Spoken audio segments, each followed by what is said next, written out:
Amendment Bill. I move that the Land Transport Drug Driving Amendment... Hang on, one step between that. That legislative statement is published under the authority of the House and can be found on the Parliament website. Honourable Chris Bishop. I move that the Land Transport Drug Driving Amendment Bill be now read a second time.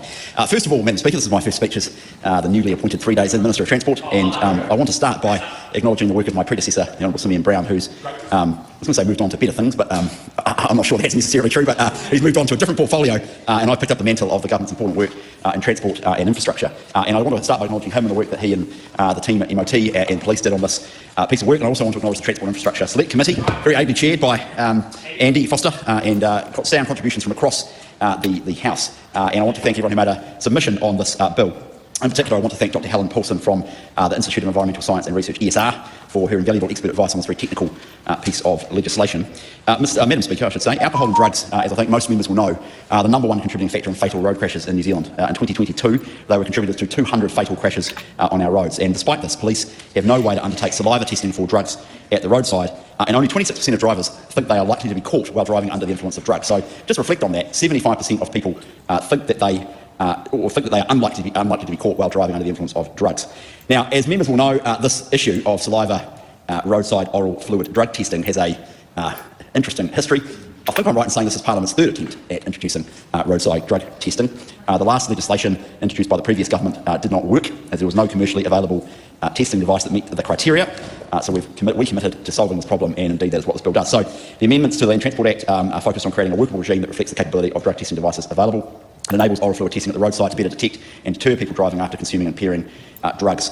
From 2019 to 2023, crashes involving drug drivers claimed the lives of 108 people each year on average. That is 30% of road deaths annually. And as I said before, only 26% of people think they are likely to be caught.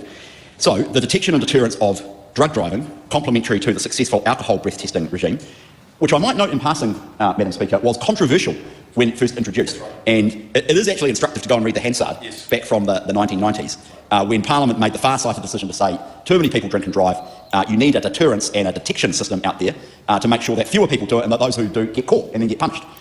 And there's all sorts of debates about rights and testing and unreasonable search and seizure. And it actually is true to say that the Land Transport Amendment Act 1991 from memory got a Section 7 report under the Bill of Rights Act, and Parliament went ahead and did it anyway because they thought it was the right thing to do. It was a bit controversial at the time, but it is impossible to envisage a New Zealand today in which there is no roadside breath testing. I mean, just imagine that. It is impossible to imagine a situation where we didn't have roadside breath testing. It is now a completely normal and accepted part of everyday New Zealand society. And actually, this government has put more money into increasing the numbers of breath tests because there was a steep decline in previous years. So there were concerns at the Select Committee about the regime targeting recent drug use rather than impairment. Now, clearly impairment varies from person to person, and the relationship between drug concentrations and oral fluid and impairment is complex. Devices test for drug concentrations above a threshold that captures recent drug use. The regime uses recent use as a proxy for impairment. This is similar, as I say, to the alcohol testing regime. There's another concern raised by submitters about the accuracy. We know that the devices are not always 100% accurate. A small number of roadside screening tests with false results, both positive and negative, are unavoidable given the capability of the devices. To mitigate this, 2 positive screening tests will be required at the roadside before a driver is stood down. The bill also introduces a requirement for oral fluid sample to be sent to an approved laboratory for testing following a positive screening test result at the roadside. An infringement fee and demerit points will only be issued if the laboratory test detects the presence of a specified qualifying drug at a level that is indicative of recent use. Now, the Select Committee has recommended some changes which the government will agree to in relation to the approval criteria for roadside oral fluid screening devices. There was a risk, I'm advised, that commercially available screening devices will still not meet the approval criteria due to the ambiguity surrounding some of the criteria. So the new criteria allows the Minister of Police to approve devices after considering the accuracy of the device and the extent to which the threshold used by the device will return a positive result that indicates recent use of a drug or family of drugs. The Minister of Police will need to consider these factors in the context of the overall purpose of the new regime to better detect and deter drivers after recently using drugs.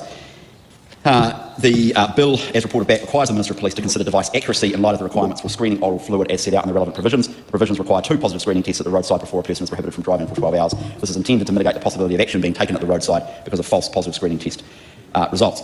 Now, I mentioned before the implications for rights and freedoms. The bill does have implications, and there have been concerns raised by the Attorney General and submitters. So the committee considered whether the bill should include a maximum time limit for enforcement officers to administer the first screening test. The committee asked that this issue be given further thought.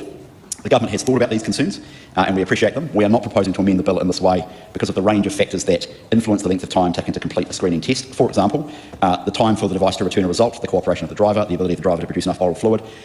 Here's the rub. Legislating a time frame potentially incentivises drivers to prolong the process in order to avoid undergoing a test. And so that would send the wrong message and incentive clearly, and that would completely undermine the effectiveness of the regime. As worth, again, also bearing in mind, it's out of step with the alcohol breath testing regime. So essentially we are bringing the law around drugs as much as we possibly can into line with the law around alcohol. There are further amendments which the government supports. One was a provision for the drivers to seek an independent laboratory test, as I've covered off, aligning with alcohol breath testing. The committee also recommended changes to simplify the statutory review process, requiring the review to be completed within 5 years of the bill's commencement. Government will support those changes. Another change was to remove restrictions that currently prevent an enforcement officer from switching to a compulsory impairment test once they have initiated an oral fluid screening test. This change ensures that officers are supported to use their judgment where they have good cause to suspect drug use. I want to take this opportunity to reassure members that the regime is designed with safeguards to ensure fair administration. Devices will have built-in positive screening thresholds to avoid capturing drivers with low levels of drugs. The 12-hour stand-down period following 2 positive screening tests is intended to address the immediate road safety risks the driver poses. A medical defence will still be available to ensure that the oral fluid testing regime does not penalise drivers who are taking prescription medication at the direction of their medical health professional. Madam Speaker, the bill is a key action in the government's plan to improve road safety, actively addressing the contributing factor to over 100 road deaths annually. As I said before, I do believe that as other countries have done and other jurisdictions have done, we will eventually look back in a few years' time and say, goodness me, how extraordinary was it that you could get high and drive without anyone thinking that they would possibly catch you? And unsurprisingly, a bunch of people do that. And how extraordinary is it that that is the case? Eventually, we will sit back, as we do now, about alcohol breath testing, which was similarly controversial at the time, and say, goodness me, how crazy was it that in the 1980s you could drink and drive and no one went out and checked whether or not you were drinking and driving? We will eventually do exactly the same thing for drugs, and that is why I commend the bill to the House.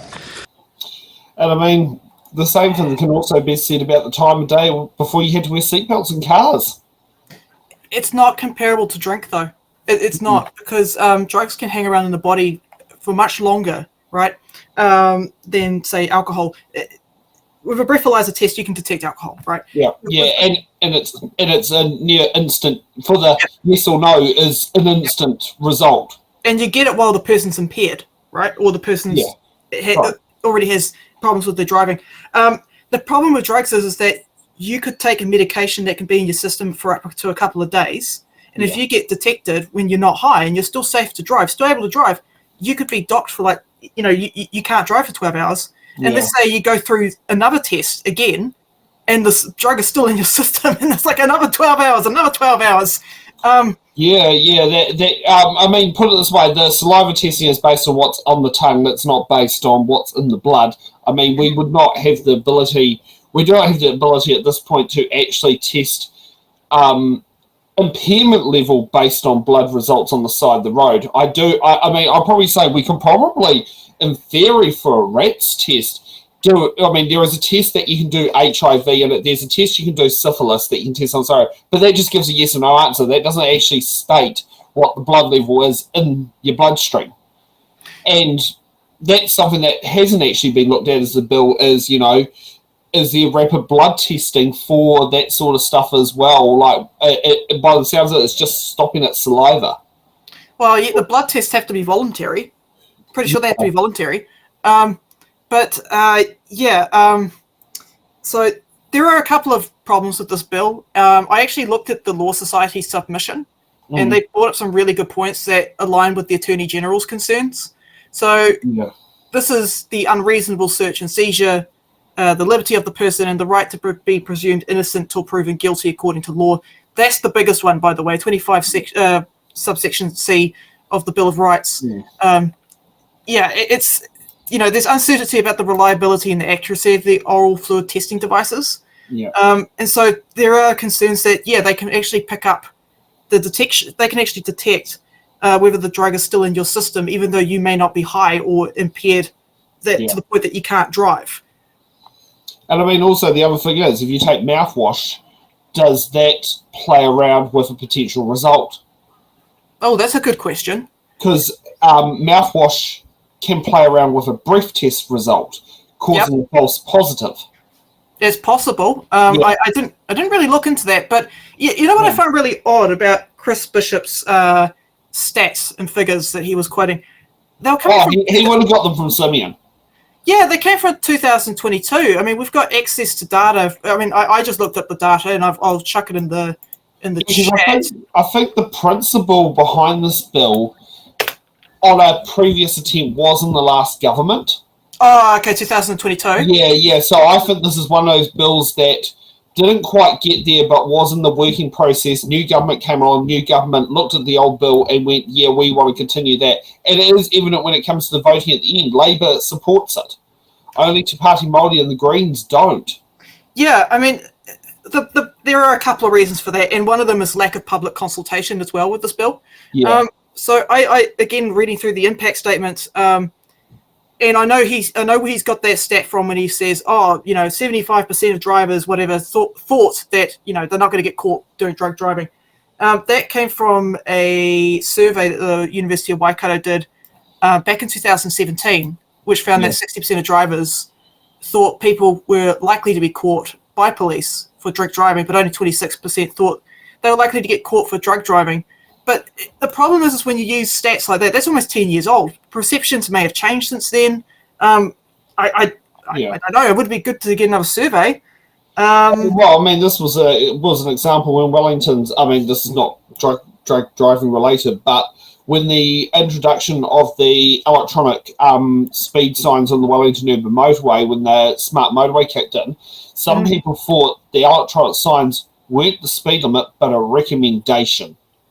I just want they had a red border around them. So, there are, and it was at 30% believed it was a recommendation. So, that sort of thing, there is, vibe feeling doesn't necessarily constitute fact. A really good point that I thought the Law Society brought up was that this bill risks creating an arbitrary double standard. So some people who become eligible for a blood test through the inability to produce an oil fluid sample, or as a result of failing a compulsory impairment test, will be subject to a different threshold than those whose impairment is assessed on the basis of oral fluid. So there is that risk. Yeah.